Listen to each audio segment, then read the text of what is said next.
And so, Mike, I don't feel like this contract is fair or ethical to our owner. Jim, look, I appreciate where you're coming from on this, but I need you to sign the contract or we're going to have to let you go.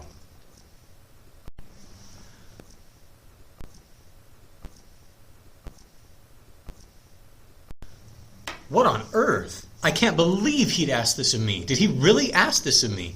I don't feel like this is right. I mean, something tells me it's not right, but what?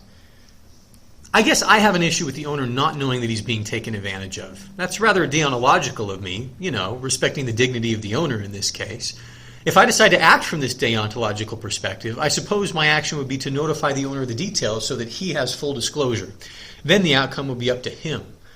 Of course, that would completely ruin the friendship that I have with Mike.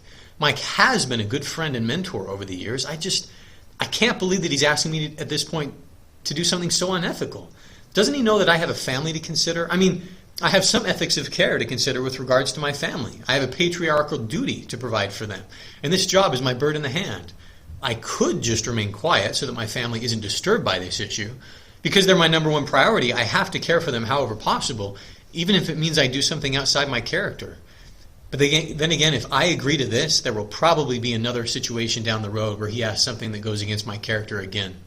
Maybe I'm best off just walking away without notice. I don't, after all, agree with what he's asking me to do or what he's doing himself. By walking away, I'm upholding my virtue ethics. My integrity will remain intact. I'm being true to who I am. And once again, I ruin any chance of a continued friendship with Mike by walking away, and I'm writing off my family's security. I don't know what to do. This seems too rash a decision to make on the spot. I really wish there were a way that I could please all parties here.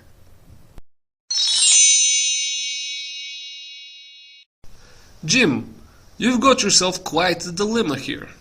You owe your friend for bringing you into this job in the first place, but now he's asking you to do something beyond what you're comfortable with. This example is perfect to illustrate that one ethically wrong decision forces you to consider more ethically wrong decisions in order to uphold the original misstep. You should not be put in this position, and ultimately you ought not want to work for someone who's forced you to be here. You should probably try your hardest to make a case that he reconsider his position on the contract.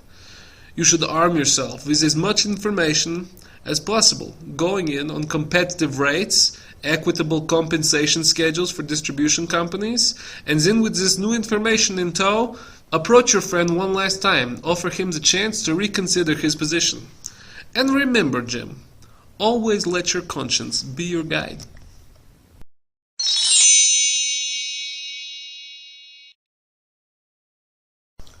Jiminy's right. I really do need to arm myself with more information and then approach Mike again.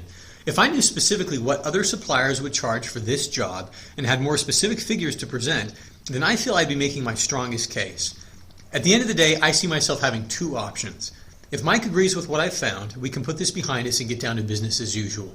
However, if I'm unable to convince Mike to change his mind with this new information, I feel that my integrity will be compromised by signing the contract, and it will be time for me to leave the company.